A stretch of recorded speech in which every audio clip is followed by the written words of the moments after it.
Cricket और बॉलीवुड का रिश्ता 60 के दशक से चला आ रहा है।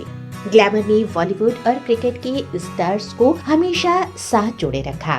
मशहूर क्रिकेटर और नवाब मंसूर अली खान पटौदी और शर्मिला टैगोर से शुरू हुई क्रिकेट और बॉलीवुड की इनिंग्स अब भी जारी है। 60 के दशक के बाद से कई स्टार्स और बॉलीवुड एक्ट्रेस के बीच कई अफेयर हुए। कुछ नॉकआउट रहे तो कुछ क्लीन बोल्ड हो गए।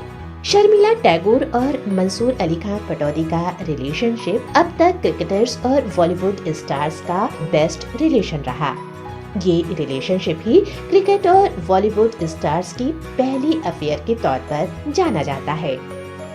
दोनों की मुलाकात वर्ष 1965 में दिल्ली में एक कॉमन फ्रेंड के जरिए हुई। उस टाइम एक फिल्म की शूटिंग के लिए शर्मिला दिल्ली आई हुई थी और मंसूर अली खान भी दिल्ली में मौजूद थे। मिलने के कुछ ही दिनों बाद मंसूर खान पटौदी ने शर्मिला टैगोर को एक रेफ्रिजरेटर गिफ्ट किया, जो उस समय एक बहुत बड़ा गिफ्ट माना जाता था। टाइगर पटौदी के नाम से मशहूर मंसूर अली खान पटौदी और शर्मिला जब एक दूसरे से मिले तो वो दोनों ही अपने कैरियर के सर्वश्रेष्ठ दौर में थे। टाइगर पटौदी कुछ समय पहले ही टीम इंडिया की सबसे यंग कप्तान बनी थी। वहीं शर्मिला एक के बाद एक कई हिट फिल्में दे रही थीं। इतने बिजी शेड्यूल के बाद भी दोनों एक दूसरे के लिए टाइम निकाल लेते थे। 4 साल तक एक दूसरे को डेट करने के बाद 27 दिसंबर 1969 में ये रिलेशनशिप शादी में बदल गया। ये रिलेशनशिप क्रिकेट और बॉलीवुड का नॉकआउट रिलेशनशिप रहा। दोनों की शादी इसलिए भी खास थी कि दोनों बिल्कुल अलग बैकग्राउंड से आते थे। जहां मंसूर अली खान पटौदी शाही परिवार से थे और नवाब थे, तो वहीं शर्मिला फिल्मी बैकग्राउंड से आती थी और बंगाली थी।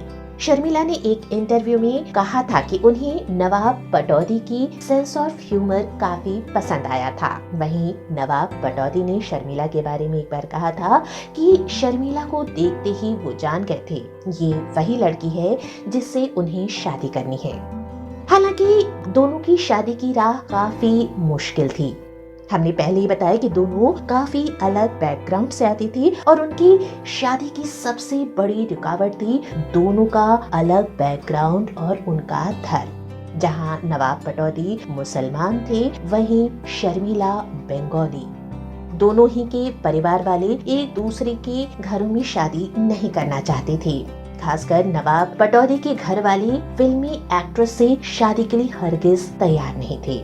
वहीं बंगाली परिवार से आने वाली शर्मिला के घर वाले भी नवाब के घर में अपनी बेटी को देने को तैयार नहीं थे, लेकिन दोनों के प्यार ने उनके परिवार वालों को राजी कर दिया। हालांकि दोनों के परिवार वाले इस शादी के लिए राजी हो गए, लेकिन शर्मिला से शादी के लिए नवाब पटौदी की मां ने शर्मिला के सामने एक शर्त रख दी। शर्त ये थी कि शर्मिला को अपना धर्म बदलकर इस्लाम ग्रहण करना होगा। शर्मिला टैगोर ने मोहब्बत को सबसे बड़ा धर्म माना और इस्लाम धर्म ग्रहण कर आयशा सुल्ताना बन गयी। हालांकि आज भी शर्मिला टैगोर को उनके फैंस शर्मिला टैगोर ही बुलाते हैं। कहते हैं नवाब पटौदी के लिए शर्मिला से हाँ करवाना इतना आसान नहीं था। उन्होंने पूरे 4 साल समय लिया शर्मिला को मनाने के लिए। कहते हैं नवाब पटौदी ने 7 रेफ्रिजरेटर का गिफ्ट देकर शर्मिला को मनाने की कोशिश की थी, लेकिन फिर भी वो इसमें कामयाब ना हुए। शर्मिला को बाद में उन्होंने हर रोज एक गुलाब और चिट्ठी भेजने का सिलसिला शुरू किया और तब जाकर इस बंगाली बाला ने नवाब पटौदी के इस प्रपोजल को एक्सेप्ट किया।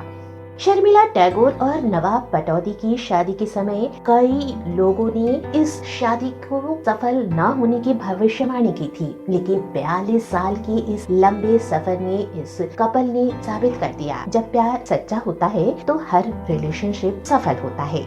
शर्मिला और नवाब पटौदी की शादी हुई तो लोगों ने यहाँ तक कहा कि शर्मिला को शादी के बाद अपने करियर से बाय बाय करना होगा। हालांकि बाद में शर्मिला ने कुछ समय के लिए फिल्मों से एक ब्रेक भी लिया, लेकिन डेटिंग के दौरान बिकनी पहनने से लेकर आफ्टर मैरिज भी कई ग्लैमरस रोल करने वाली शर्मिला को नवाब पटौदी ने कभी भी उनके करियर में कोई भी रोल करने से मना नहीं किया। दोनों की एक दूसरे के प्रति ये विश्वास और अंडरस्टैंडिंग ही इस रिश्ते की सफलता का सबसे बड़ा कारण थी।